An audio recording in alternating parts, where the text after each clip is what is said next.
तो सऊदी अरब के आभा एयरपोर्ट पर हमले की खबर है। ये नई जानकारी, हूथी विद्रोहियों का बड़ा मिसाइल अटैक से एयरपोर्ट पर आग लग गई। ये देखिए तस्वीरें आपको दिखा रहे हैं। सऊदी अरब के आभा एयरपोर्ट पर हमला किया गया है और हूथी विद्रोहियों ने मिसाइल अटैक किया है। मिसाइल अटैक से एयरपोर्ट पर आग लगी।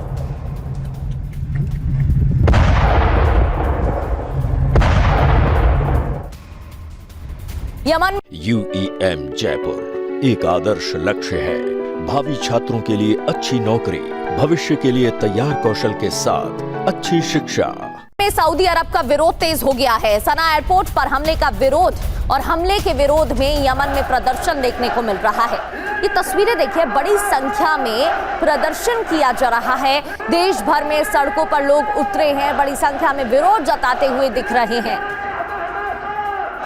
तो नया फ्रंट यहां पर देखने को मिल रहा है। हमले तो सऊदी अरब की तरफ से किए ही गए थे, अब विरोध जताया जा रहा है और हूथी विद्रोहियों की तरफ से सऊदी अरब में मिसाइलें दागी गई हैं। यमन में सऊदी अरब का विरोध तेज हो गया है, उसकी ये तस्वीरें आपको दिखा रहे हैं। तो सऊदी अरब पर हमले का नया वीडियो भी सामने आ गया है। हूथी विद्रोहियों का मिसाइल हमला, सऊदी के आसमान में मिसाइलें देखी गई हैं। अब नया वीडियो इसी से जुड़ा आपको दिखाते हैं। कई तस्वीरें सामने आ रही हैं, ये देखिए, आसमान में कई मिसाइलें देखी गई हैं। तो इससे मिडिल ईस्ट में और भी ज्यादा तनाव बढ़ने वाला है क्या, क्योंकि कई धमकी दी जा चुकी हैं दोनों की तरफ से। हूथी के हमले के बाद क्या तस्वीरें सामने आ रही हैं वो आपको दिखा रहे हैं। और इन हमलों के बीच सऊदी एक्टिव हो गया है। राहत और बचाव के लिए रेस्क्यू मिशन चलाया जा रहा है। दमकल की गाड़ियां भी एयरपोर्ट पहुंच चुकी है। आभा एयरपोर्ट की तस्वीरें आपने देखी, वहां पर हमला होता है और हमले के बाद आग लग गई, जिसके बाद रेस्क्यू ऑपरेशन शुरू किया गया है। रेस्क्यू मिशन चलाया जा रहा है। दमकल की गाड़ियां एयरपोर्ट पहुंची हैं।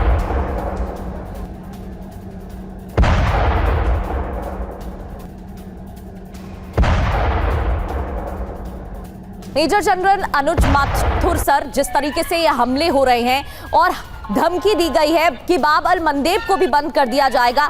एक तरफ तो स्ट्रेट ऑफ हॉर्मूज में पहले से ही तनाव देखने को मिल रहा है, जिसका असर तेल की कीमतों पर दिख रहा है। और फिर अगर बाब अल मंदेब भी बंद हो जाता है और जिस तरीके से धमकियां दी जाती हैं, अगर वो ग्राउंड पर होता है तो फिर तो इसका खामियाजा अलग अलग देशों को भुगतना होगा। बिल्कुल प्रगति, देखिए बाब अल मंदेब अगर और को भी बंद कर दिया जाता है। याद दिला दूं कि 2024 में हूथियों ने बाब अल मंदेब को पार्शली बंद करके दुनिया को दिखा दिया है कि ये किया जा सकता है। उन्होंने किया था जब ये इजराइल के हमले हो रहे थे तब। अब मेरा ये मानना है, देखिए ये हम लोग ऊर्जा की बात लगातार करते आ रहे हैं। ऊर्जा के अलावा एक बहुत बड़ा जो ट्रेड है यूरोपियन कंट्रीज, मेडिटेरेनियन को इंडियन ओशन के साथ कनेक्ट कर रहा है ये बाब अल मंदेब। और अगर इसके ऊपर दबाव पड़ता है तो ऊर्जा पर तो पड़ेगा ही पड़ेगा, उसके अलावा और समुद्री व्यापार जो होता है उसके ऊपर बहुत गहरा प्रभाव पड़ेगा। और इसके जद में यूरोपियन देश आएंगे, पश्चिम एशिया तो है ही, साउथ ईस्ट एशिया के देशों के ऊपर बहुत ज्यादा इसके ऊपर असर होने वाला है। ओवरऑल अगर पूरी बात कही जाए तो ये पूरी वैश्विक अर्थव्यवस्था को प्रभावित करेगा। एक बात मैं बताना चाहता हूं कि ये जो हूथियों का हमला है, हूथी सऊदी अरब का जो कॉन्फ्लिक्ट है वो बहुत पुराना है और आज भी उसका जो स्टेटस है वो स्टेटस है it's an on going conflict. और ये बात बिल्कुल निश्चित थी कि जैसे जैसे ये युद्ध आगे बढ़ेगा, भीषणता इसकी बढ़ेगी, वैसे वैसे ये युद्ध होना निश्चित था। और यही हुआ एग्जैक्टली। कुछ दिन पहले मैंने कहा था यही हुआ और ये हमला उन्होंने शुरू कर दिया है पश्चिम एशिया में। अब मेरा ये मानना है कि शांति की जो संभावनाएं हैं वो काफी पीछे चली गई हैं और उसका मेन मुख्य कारण ये रहा है कि जो आपका memorandum of understanding so called था वो फ्लॉड था। और फ्लॉड क्यों था? क्योंकि उसमें जो कोर इश्यूज हैं उनको एड्रेस नहीं किया था, उनको कहीं ना कहीं हाशिए पर छोड़ा गया था। कोर इशू परमाणु का है, core issue straight of Hormuz का है, कोर इशू प्रॉक्सीज का था, कोर इशू ईरान के मिसाइल ड्रोन प्रोग्राम का था। उनको हाशिए पे रख के अगर आप कोई अंडरस्टैंडिंग करेंगे तो कैसे वो सफल हो सकती है? शुरू से आखिर तक ये मालूम था कि ये होने वाला है।